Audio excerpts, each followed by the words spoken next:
The Trump administration has proposed time limits on housing vouchers. A lot of people using Section 8 are very worried. I'm Tony, and this is Real Estate Investing and Landlord News.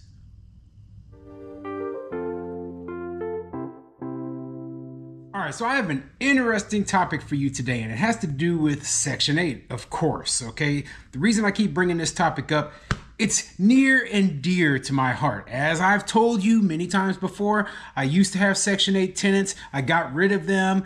My stress levels declined greatly after getting rid of them. And now I cannot tell you how much I dislike this program. So the Trump administration has decided, hey, we're going to put time limits on this. And this is going to affect a lot of landlords because a lot of landlords, they've set their entire business up around renting to these people. And as I've mentioned in the past few videos that I've made, a lot of these local housing authorities are making big cutbacks, and the number of people who are going to be able to rent from you is going to decline greatly when they pass this.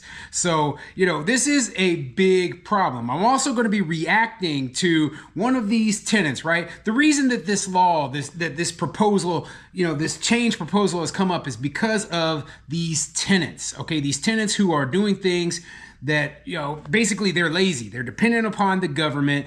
They are 100% reliant on Section 8 to pay their rent, and they're abusing that to the detriment of taxpayers, okay? So I agree that these limits need to take place. I also believe that landlords should not be dependent on the government for their income. So these are necessary changes. I don't give a crap if you don't agree with me. So before I get into the article, go ahead, hit the like, subscribe button, maybe leave a comment down below. Let me know what you think. So first of all, okay, are you a Section 8 landlord? Do you agree with me that these are good changes, even if they hurt in the short term? Okay?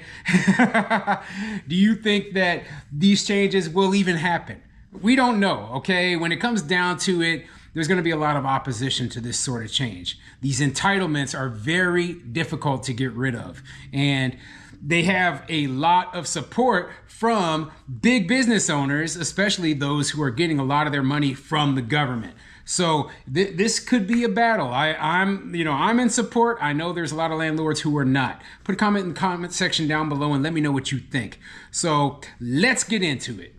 The very first thing I'm going to do, right, I'm going to watch this video. I want to play this video for you because, simply put, this is this tenant that they're talking about in this video.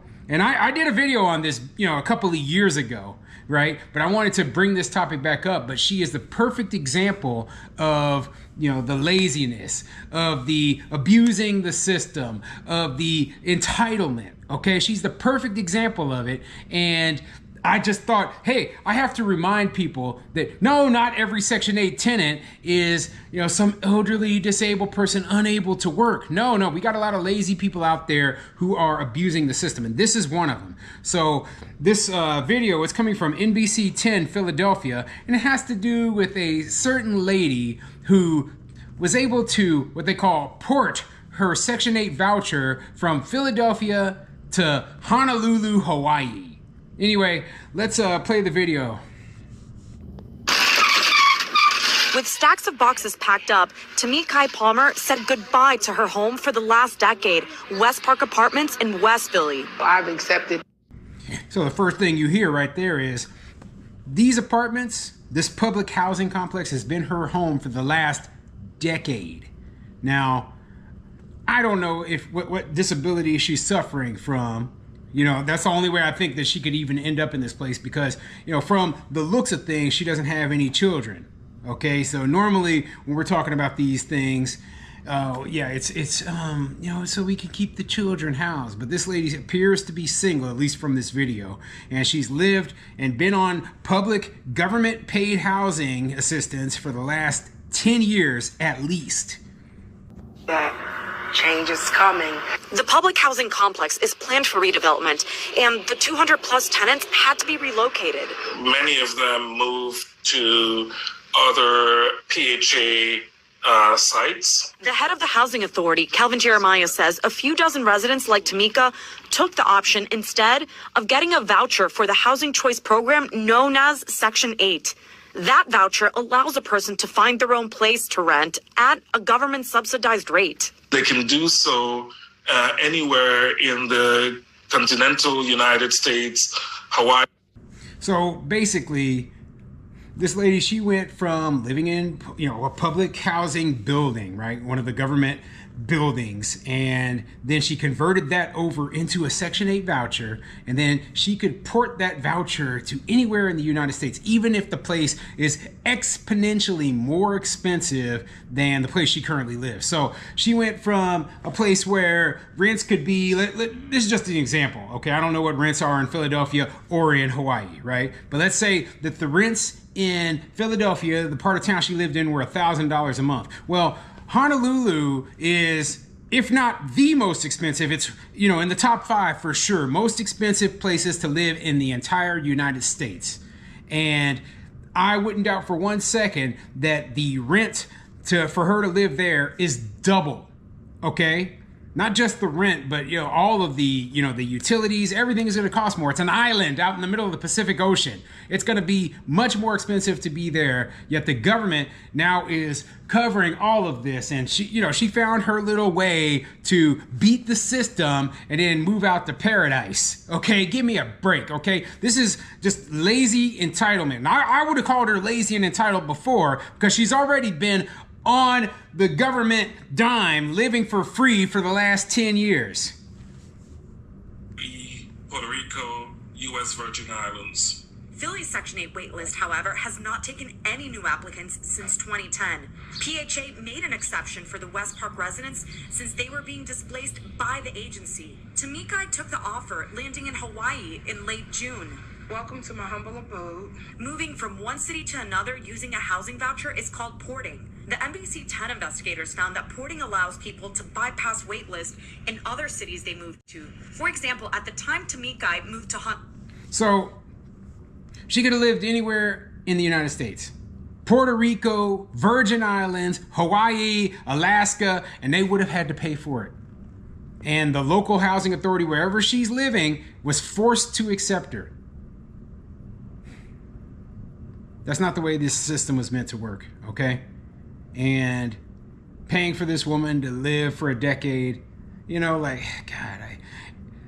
amount of government dependence within this story alone, and the amount of waste, fraud, and abuse within this story alone, it's frustrating to me. And I believe this story's from 2022. And like I said, I did cover it in a video a couple of years ago. Okay, so this isn't new. This isn't a new situation, but this is exactly why we're trying to make these cuts to the Section 8 program. So that's enough of that video for now. Let me get into this article and tell you what it says. This article is coming from Fox47News.com, and it says, proposed housing voucher time limits worry Lansing families. About 3,000 families in the greater Lansing area are on government-assisted housing vouchers. Let's get into it. Christina Ryan worked 3 jobs to support her family until a fire left them homeless. The housing voucher program helped her find stability again. We went from living in a hotel afterwards to finally having this home, which is in a wonderful area, Ryan said. Ryan has lived in her Lansing home for 10 years now. She is among approximately 3,000 families in the greater Lansing area who rely on government-assisted housing vouchers. So here we go, another person who's been living in government-assisted housing for 10 years. She was like, I was doing just fine. I was working 3 jobs until a fire made us homeless. What happened to those 3 jobs? You realize then that, hey, if you're working 5 hours over here a week and 10 hours over there a week, and then another 5 or 6 hours over at the third place, you're not even working full-time hours between those 3 jobs, okay? And of course, you don't have any benefits or anything, but the real issue is that you don't have regular full-time employment. And it's not that hard to get, believe me, okay? There are more jobs than there are people right now.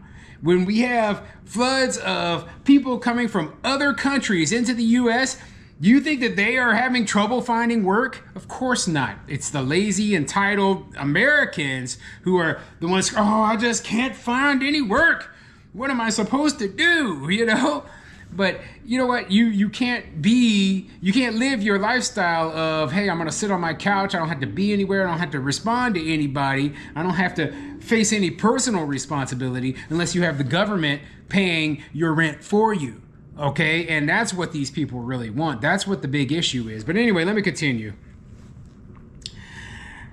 The proposal from the Trump administration would bring a 2-year time limit to how long someone can use the vouchers. When asked what would that mean for her, Ryan was clear about the impact. That would mean heartache, Ryan said.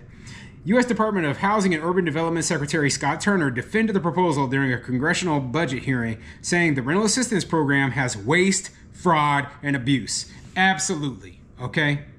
So, in my opinion, it's a good move. Now, it would be absolute heartache for this woman because she would have to go get a job because after 10 years, if you haven't gotten back on your... She suffered from a fire 10 years ago and hasn't been able to pay her own rent ever since. You know, I talk a lot about, in some of my older videos, I talked a lot about the eviction moratoriums and the pandemic and all of that nonsense. And I was like, how long is it going to take to get back on your feet? Okay? Pandemic is over. There's people to this day, we're talking 5 years later, who are like, man, I haven't been able to get back up since the pandemic. Well, you know what? Get up because, you know, the free ride is over and you need to go get a job.